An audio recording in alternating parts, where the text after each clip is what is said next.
अब next question है exercise 9.1 का question number 14।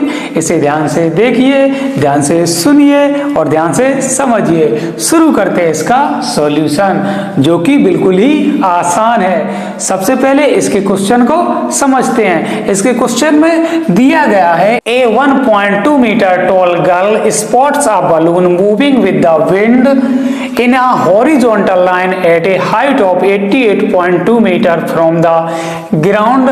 The angle of elevation of the balloon from the eyes of the girl at any instant is 60 degree. After some time the angle of elevation reduces to 30 degree. Find the distance traveled by the balloon during the interval.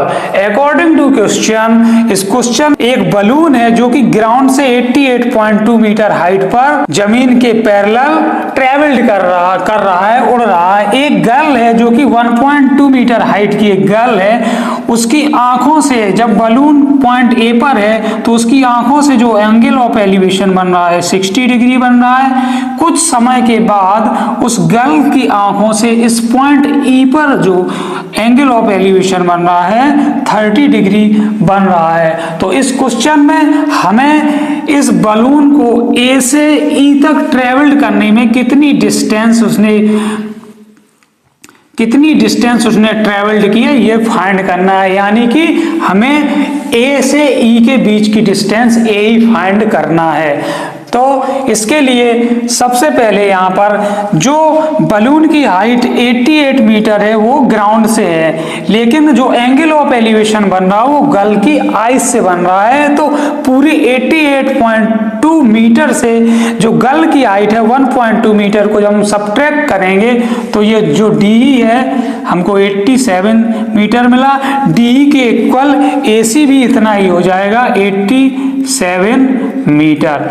और यहाँ पर जो C से D के बीच की distance होगी वो equal होगी A से E के बीच की डिस्टेंस। तो यहाँ पर AE जो होगा वो CD के इक्वल होगा। तो यहाँ पर हम लिखेंगे AE is equal to CD और हमें इसमें फाइंड करना है A से E के बीच की डिस्टेंस AE, जो कि बलून के द्वारा ट्रेवल्ड की गई डिस्टेंस है। तो इसके लिए सबसे पहले हम लेते हैं इन ट्रायंगल ABC में, in triangle ABC, triangle ABC में हम tan थीटा लेंगे और थीटा की वैल्यू है 60 डिग्री। तो यहाँ पर हम लिखेंगे tan 60 और इसका इसमें परपेंडिकुलर है AC, यानी कि AC की वैल्यू कितनी है 87 मीटर। तो यहाँ पर हम लिखेंगे 87 अपॉन और इसका जो परपेंडिकुलर है और इसका जो बेस है वो क्या है BC है। तो यहाँ पर हम BC लिख देंगे।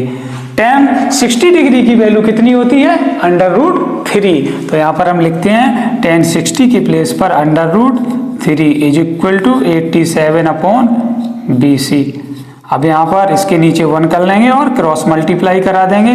तो यहाँ पर हो जाएगा √3 BC इज इक्वल टू 87।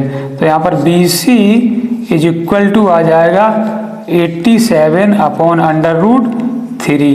अब √3 का रैशनलाइजेशन करेंगे तो यहाँ पर √3 अपॉन √3। तो BC इज इक्वल टू हो जाएगा 87 √3 अपॉन √3 इंटू √3 कितना हो जाएगा 3 से जब 87 को यहाँ पर डिवाइड कराएंगे तो 3 2 जा 6 होगा, 27 हो जाए, 3 9 जा 29, यहाँ पर कितना आया 29 √3 मीटर, जो कि क्या निकाली हमने BC निकाली है। यहाँ पर B से C के बीच की डिस्टेंस आ गई 29 √3 मीटर। अब हम लेते हैं इन ट्रायंगल EDB में, बड़े ट्रायंगल में, इन ट्रायंगल EDB में, ट्रायंगल EBD में भी हम tan थीटा लेंगे और यहाँ पर थीटा की वैल्यू कितनी है 30 डिग्री है। तो यहाँ पर हम लेंगे tan 30 डिग्री। परपेंडिकुलर इसका भी ED है जो कि 87 मीटर है, तो यहाँ पर हम लिखेंगे 87 अपॉन, और इसका बेस है क्या, BD। BD को हम क्या लिख सकते हैं, BC प्लस CD। तो BC की वैल्यू यहाँ पर हम निकाल चुके हैं 29/√3, तो यहाँ पर हम BC के प्लेस पे लिखेंगे 29/√3, और CD की प्लेस पर हम CD लिख देंगे प्लस में CD, क्योंकि CD ही हमें अभी इसमें फाइंड करना है। tan 30 की वैल्यू कितनी होती है, 1/√3 is equal to 87/29/√3 plus CD।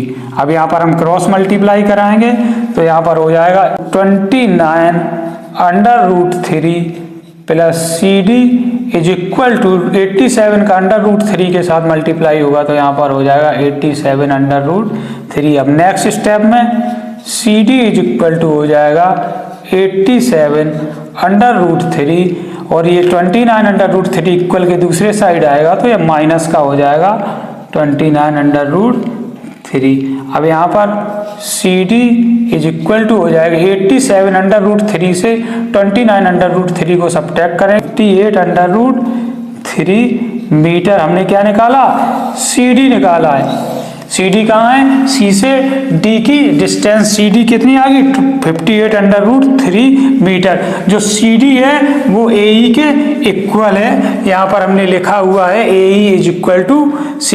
तो अब नेक्स्ट स्टेप में हम यहाँ पर लिखते हैं AE is equal to C, और तो AE इज इक्वल टू भी हो जाएगा कितना, 58/√3 मीटर। इस क्वेश्चन में हमें बैलून A जो फर्स्ट पोजीशन पे था उसके बाद E पोजीशन पे गया, तो A से E के बीच की डिस्टेंस AE ही हमें फाइंड करनी थी, तो हमने यहाँ पर की है, यही इसका आंसर हो गया। उस बैलून के द्वारा A से E के बीच की जो डिस्टेंस ट्रेवल्ड की गई थी वही AE हमें फाइंड करनी थी, तो AE हमने यहाँ पर फाइंड कर ली है। तो इस तरह से क्वेश्चन नंबर 14 यहाँ होता है कंप्लीट। अब हम मूव करते हैं इस एक्सरसाइज के नेक्स्ट क्वेश्चन की तरफ।